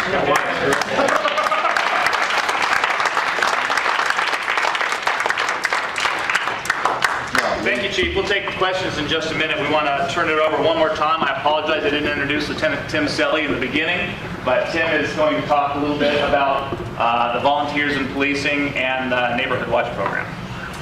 For those of you that don't know me, I'm Lieutenant Tim Selly. I've been with the City of Clearlake Police Department for a little over 20 years now. Absolutely. No, really, he was. That's why I had to.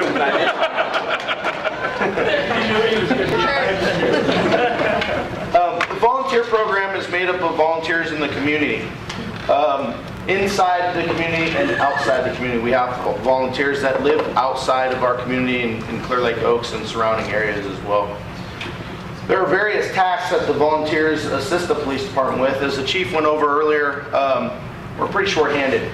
And there's a lot of tasks involved with the police department. It's not just about going out, writing a ticket and arresting people. There's a lot of other tasks that go along with it, paperwork and clerical work and numerous things. But the volunteers can help augment our forces by providing traffic control, subpoena services, crime scene security. Oftentimes when we get on a crime scene, the chief talked about increased homicides and things like that. Oftentimes the officers have to write search warrants and still respond to calls for service, so we need some scene security sometimes, a member of the department, and we can use volunteer services to do that, to stay on some of these crime scenes for scene security while we do search warrants and things like that. They also help with special events like car shows and parades and things like that, and provide traffic control. They also do crime offender registrations for us.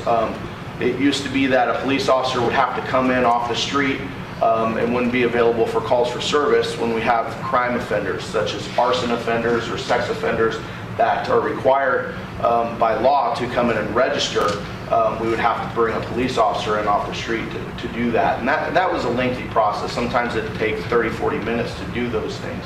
And we would have, sometimes our lobby would be full of those folks. We've made it so that the volunteer services, we've trained them how to do that, and they're able to do those things for us. We also have community or VIP volunteers in policing that will issue parking citations for us. So they can go around to Walmart and Rite Aid and those types of places to issue parking citations for people who are parked in the handicap spots and things like that. We've also implemented with our dispatch, the chief talked about our dispatch center. Those services at the front counter, our counter was previously open 24 hours a day, 7 days a week. With some of the changes with the ADA compliant doors and things like that, we've opened up the city hall, and we use that as a main door, and we've closed this front door off because it didn't allow for wheelchair access and things like that, but that door does. So one of the things that we do is we have the volunteers man the front counters for us. So when you walk in, sometimes there's a volunteer there that can answer that call or see you at the front desk, take your information, and provide that information to the dispatcher. Versus a dispatcher that was walled off from the window, and sometimes those dispatchers were on the 911 calls or other phone calls, and they wouldn't get to that front desk right away. Dispatch or the VIPs could help us with that situation and help that citizen in a more timely manner. They also do filing and organizing. For a lot of the reports that we do, there's several calls for service, several types of calls for service. Oftentimes we have to write reports. Our dispatchers are also our clerical staff, and they can use that support for copy work and filing and all of those things. So volunteers can help us with that. They also help in evidence organizing and sometimes transporting evidence down to crime labs and things like that for us, which one of our staff, our paid staff, would have to do, taking them away from other jobs. YANA program. The YANA program is a You Are Not Alone program, nationally recognized. It's a program where we have volunteers call folks. They can sign up. The elderly folks or folks that would, sometimes just need to talk to somebody. That program has been very successful. You can talk to somebody every day, and if for some reason the Yana folks can't get a hold of you, they're going to send a law enforcement officer out there to check on you, so you're not just left alone. They also do vehicle transportations for us. Sometimes our vehicles need repair work, and they can transfer vehicles down to the our repair shops for us. And they also do courier services, running paperwork up to the Lake County DA's office for us and various other local agencies. They just do a lot of tasks. I know I'm forgetting some, but those are the bulk of them. Currently, there are 17 members registered with the program. Some are more active than others. They also, some people don't want to do traffic control, and some will. It's based on what they want to do and their physical capabilities and those types of things. So far this year, members have volunteered 1,424 hours for our police department and our city, and for you folks.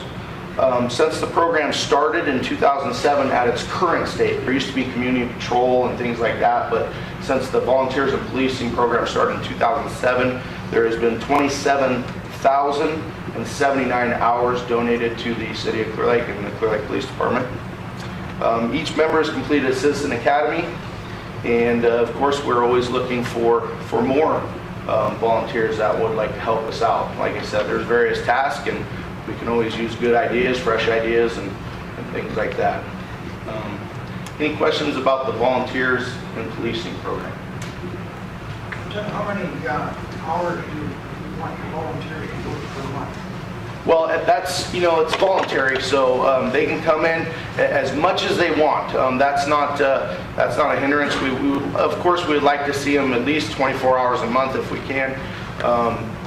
But, with different things, medical appointments and things like that, it's as much as they can.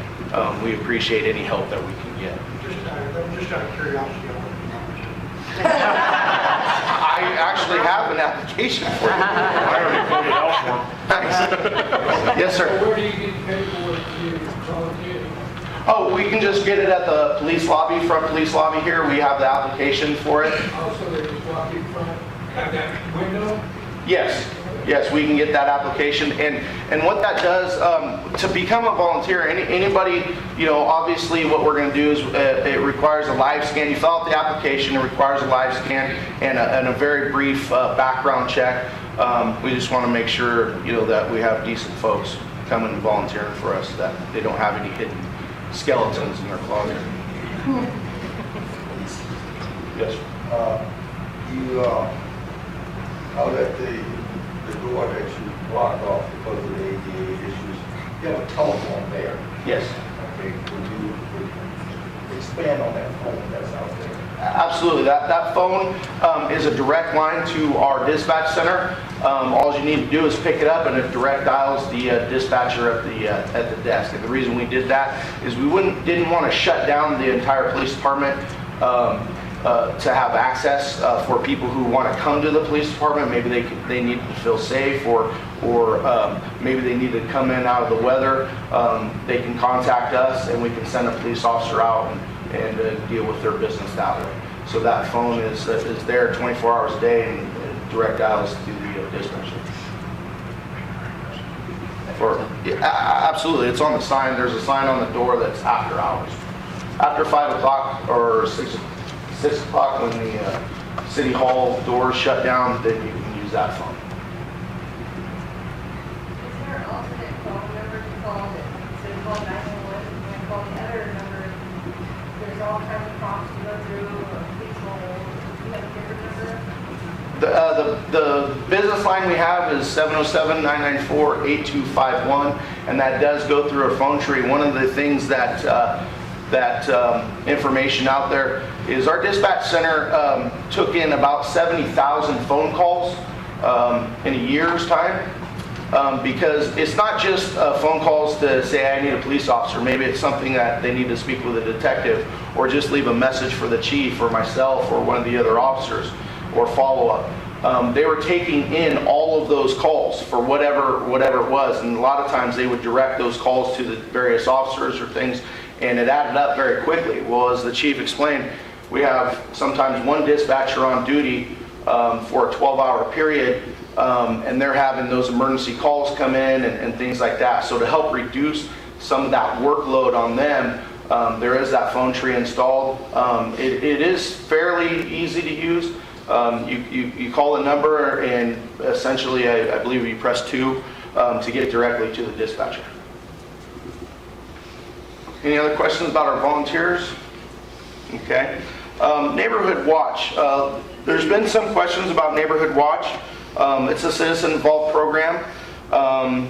And just to be clear, it in no way replaces the police department, and it's not a vigilante program, but it's citizens such as yourself that want to make a difference in their community. Any law-abiding citizen can be a part of a Community Watch program, and I emphasize law-abiding because, you know, if you ask somebody to watch your home while you go on vacation and they're not the best character, you don't want them watching your home while you're gone. Essentially, it's neighbors helping neighbors, keeping an eye on your neighborhood. You guys are well aware of your neighborhood and what's suspicious and what's not in your neighborhood. Something might be out of place that you say, hey, that car wasn't parked there yesterday, and then you can pick up the phone and call a police officer and or call our dispatch center, and we'll send a police officer to come and check it out. And there's been many crimes foiled for exactly that. Hey, this car doesn't belong here, and we'd like you to check it out. We go out there, and it could be a burglary in progress or some other heinous activity. There's little or no cost involved in a Community Watch program. You know, you see those signs and things like that. There's some cost with that.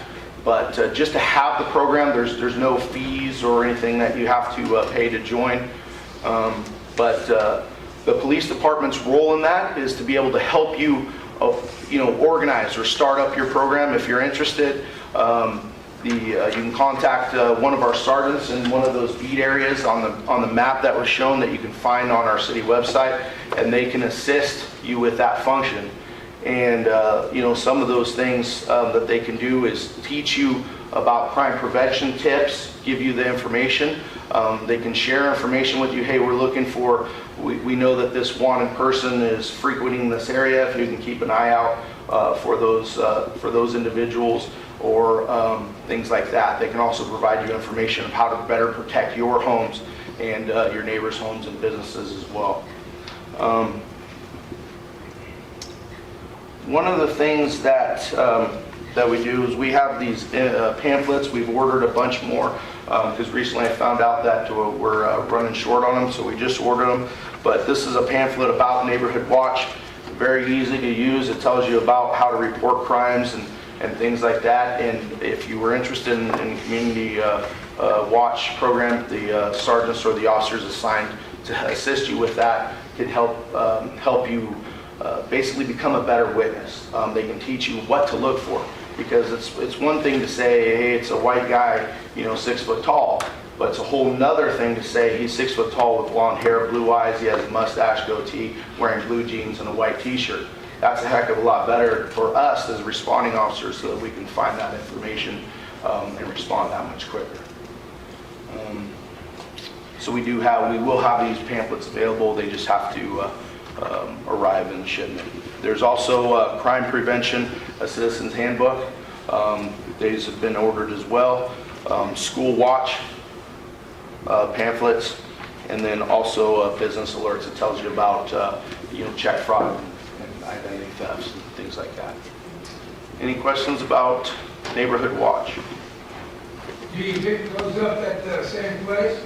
Yes, like I said, we were running short. I spoke with our support services technician, and she told me we had about 6 of them left. So I asked her to order more, and she has done that. So we're just waiting on the shipment. But yes, you can pick that up. Yes, sir. I have a question for you. Tell me if I'm wrong or if this actually exists. I believe there's a service where we can tell you that we are going on vacation, and when you have the chance, if you're in the neighborhood, to take a look and make sure that everything is okay at our home. Absolutely, that's another function that our volunteers in policing will do. You can fill out a vacation request form, and those volunteers that would like to do some of those prevention patrols will go and check out your home, spotlight it, and check on those things for you. Is that only for vacations, or if you're seeing a rise of, say, suspicious behavior in your neighborhood, could you use it for those reasons as well? Absolutely, and we encourage you to, if you see something suspicious, call us. A call for service is not a waste of our time. We roughly respond to approximately 20 to 25,000 calls for service a year, and we are short-staffed, so we have to prioritize those, but it's not a waste of our time. We'll gladly go check it out, because you never know what you're going to run into if you see a suspicious vehicle or suspicious person. Yes, ma'am. How much is it of a priority for you guys when, like, I'm a citizen's caring for Clearlake, we live outside, wanting to take to the trash, but I catch several people dumping, and I approach them and try to convince them, I'll take it for them, they don't have to pay. And sometimes I call the police, and a couple of occasions, Chief Boston, he helped out quite well sometimes. But other times they call and they tell people, like telling him Marty told him that you know, he did a lot against littering. There absolutely is a law against littering. It is sometimes difficult to prosecute, but there absolutely is a law. If you see something, we absolutely encourage you to call us and say, I want to be a witness. I saw this person or this vehicle do this, and become a witness. Oftentimes what happens is folks don't want to get involved. They don't want to call us. They don't want to be that witness. Unfortunately, for misdemeanor crimes, we have to have that, because we cannot arrest for misdemeanor crimes not committed in our presence. I know that's hard to believe, but because every TV show has that. But unfortunately, that's the law. There's very few exceptions to that. So we do need those folks. If you witness something, anybody can make a citizen's arrest. And basically, a citizen's arrest is nothing more than saying, hey, I'm willing to be a witness and I want this person arrested. As far as if you don't feel that you got the service that you feel you deserved or whatever from any one of our staff, we absolutely encourage you to take it to one of our supervisors. That's what we have supervisors for. For a lot of you have businesses and own businesses. Sometimes, like the chief said, we have officers that are fairly new in the business, because we do have some turnover, and some of these officers are brand new, and they don't have that experience level that the chief has or one of our sergeants. So sometimes they might get that sense of, I need to clear this call and go on to the next. They're humans, they make mistakes. But if you don't feel you got that service, please, I absolutely encourage you, call one of my sergeants. If you don't get the response you believe you deserve from one of my sergeants, call me, and we'll see what we can do to help you.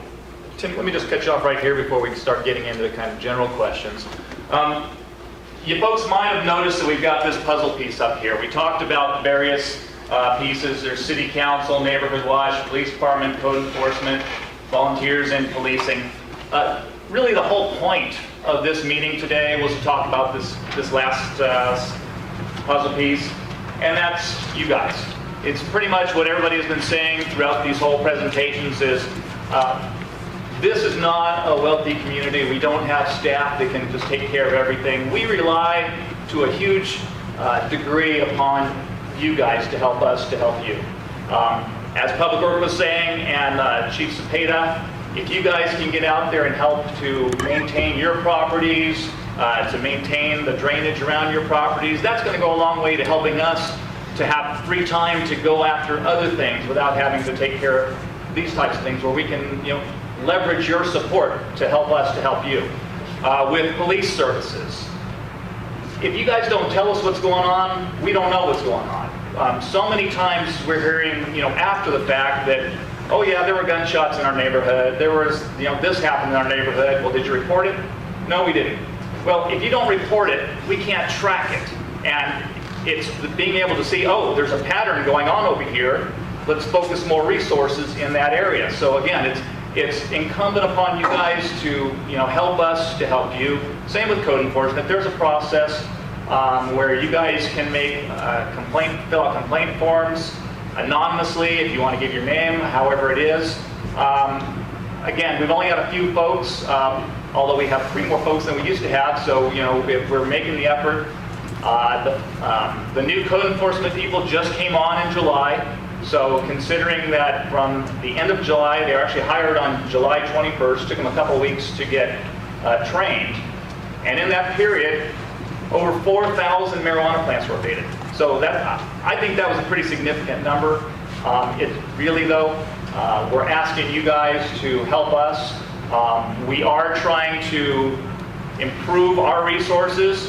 Haven't introduced Chris Becknell here, but he's our finance director. He's working with me and with the council and the other department heads to try and identify additional revenue sources where we can bring on more cops, where we can hire more public works staff, where we can hire more code enforcement people. We don't have enough in any of those areas to get everything done that we would like to get done, but we're trying to beef those up as best we can. It's not agendized, so I can't really talk about what those specific avenues are at this time, but there are a number of things that we are working on. At this point, I want to open it up for any questions on any of the things that are on the agenda and have the appropriate staff answer those. Barbara, we'll start with you. Okay, this is not a question so much as some input. And Bruno and a half a dozen others in this room were in the creek in the last couple of weeks, and there are tents and people living in these are not homeless people, their home is the tent. And so I asked Susie and Jay, who are living in the tent, what their plan is. They said, oh, wazikas.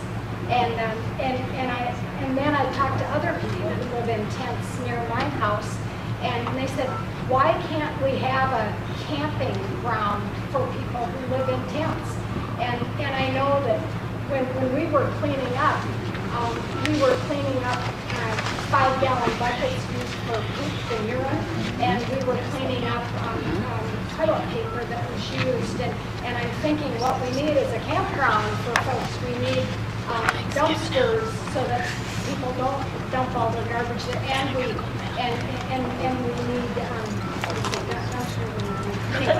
porta potties instead of the 5-gallon buckets. So I don't know. I'm hoping that can get addressed because these guys are not going away.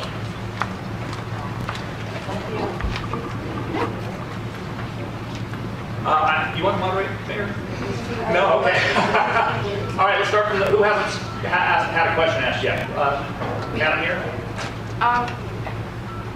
I have a few questions, but the main concern I have is the fact that in 2004, you had more officers than you do now. That bothers me. The amount bothers me. You cannot have that many people with even if you just work a 40-hour week, there's not enough people.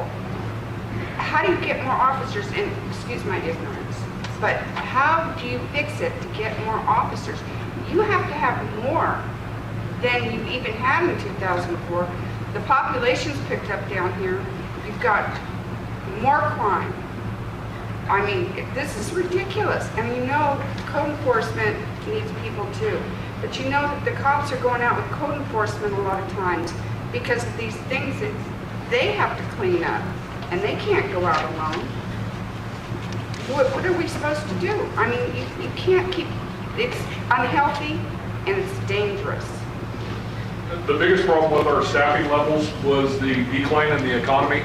The price of the employees have increased, not the wages, but the retirement, the health insurance, the workers' comp. All those costs have gone up, and our revenues have basically remained the same. Well, if you don't have enough money, that's why we're trying to get revenue. We have to increase the revenue in the city to have enough money to increase the services we can provide. So is there anything anybody can do? Shop local. I don't know how far we can go with that. Yeah, that's off topic, but you want to talk on this later. That's what I was alluding to, that the finance director and I are working on. Who hasn't had a question yet? Right front. Yeah, hi. I want you to know I support the police department 100%. Okay. I've had a lot of frustrations over the last couple of years about thefts. I've lost a lot of tools. Can't hear you. I've lost a trailer. I'm wondering, is there any plans to create some kind of task force or something to increase the issues of theft in the community? As far as, I don't know if it's true or not, but I've heard that there's small theft rings. One issue we talked to neighbors about is that people riding around on their bicycles in neighborhoods, you see them once in a while, and then all of a sudden something's stolen in the neighborhood, and you never see that person riding a bike again. Is there anything that you guys have planned to deal with that kind of stuff? For specifically for theft, no. But when I'm talking about the special enforcement and the increase of proactive enforcement, that's exactly what it is. Not just theft in particular, it's the crime in general. And it goes back to having your neighbors and yourself call when you see that suspicious person that you've never seen there before. Because maybe we stop the bicycle and he has burglary tools on him, or her. Right. I'm not being, we're equal opportunity. But, absolutely. We need more staff to be able to do that. We're getting there. We're getting back to where we're budgeted. I totally understand all the issues that you have as far as management. But absolutely, and that's what those special enforcements, generally, it doesn't matter who you are. What happens when you see a black and white behind you? Slow down. What you're doing wrong. You slow down. When we have that increased visibility out there, we know it works. We had a crime suppression unit here. I know it works. Statistically, it works. I just need the bodies. But not particular for that. And the other thing that, that we haven't touched on, and I don't want to go into great detail, is we've had some recent legislation that has just cut our Achilles tendons. Prop 47 is a prime example of that. Now theft under $950 is a non-bookable misdemeanor. We can't even take the suspect to jail. Possession of narcotics, non-bookable misdemeanor. You get a traffic citation. That hurts us. That's not local, that's not Clearlake, that's not Lake County, that's the state. The state forced that down on us, and it's catastrophic. Something else, I don't know if you would consider a sensitivity issue. Here, a couple weeks ago, my neighbor, middle of the night, got ripped off. His dog started barking, he got up. As he looked out the window, the thieves were loading their truck and taking off down the road. Right, he jumped out, went out the door. I don't know the exact words he said to the guy driving down the road with his stuff, but he basically threatened them.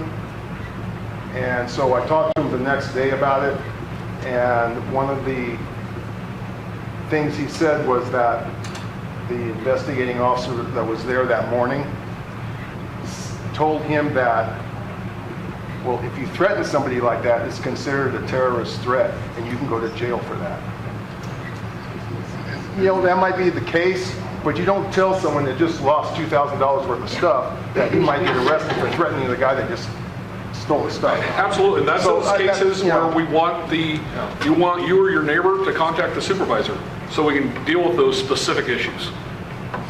Yellow shirt. Thank you. I have asked a question, but I was afraid I was going to forget. But I have an immediate issue. I'm a homeowner on the very end of 27th Avenue, and after 5 years, my other 3 neighbors and I that maintain our property got 16303 27th Avenue red tagged on July 29th. My question is there a policy where the criminal squatters told some police officers that showed up, she had 120 days to leave, they said okay and left. But one of the good patrol sergeants said, no, that's not true, and they arrested her at some point. But from July 29th to now, there are people, criminal squatters in the home. My question is, can they be given a form to sign and say, yeah, I'll be out in 5 days, and if they don't sign it, have the officer sign it as a witness? Because my understanding when we called the state is, they're supposed to be out in 5 days and removing their stuff during the day, but not on weekends. And if they do want to fix it up, which the lady said, well, I'm fixing it up, and the officer left, when we called the state, they said they have permits through the state to fix it up. There has to be a permit situation. But it's a very derelict, filthy property that's been red tagged since July 29th. And why couldn't it be boarded up when the people did say they'd leave, or when they were given a borderline to leave? Well, to answer your question, I'm going to take it in a couple different parts. When you have criminal squatters, when somebody breaks into your house illegally and starts squatting your places, in your place, often this happens when we have absentee landlords and things like that. When they discover those things, they report it to us. That's something that we can deal with. That's criminal squatting. They do not have tenancy rights. There is no such thing as that for a criminal squatter. It's the same as somebody breaking into your house and that sort of thing. Again, sometimes we have younger officers. They get confused about tenancy rights. If you allow somebody to stay in your home for 2 weeks, the law says that they have to be evicted.